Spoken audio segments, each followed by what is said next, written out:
How omega-3 fats repair memory cells during sleep.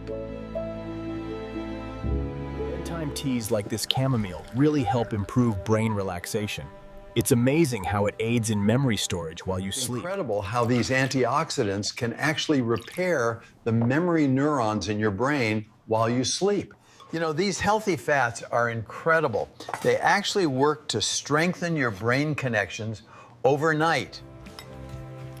They say these are packed with nightly nutrients that really boost memory retention. As you can see here, the brain regenerates during deep sleep. That's why nutrient-rich foods are essential for supporting this process. I always keep these berries nearby. The antioxidants really get to work boosting the brain overnight. The secret is curcumin.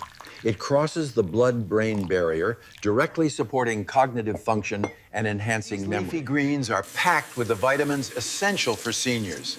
They specifically support your nighttime brain repair. Using the right evening food significantly improves next-day memory. That is why I always recommend a bowl of fresh berries like these before bed.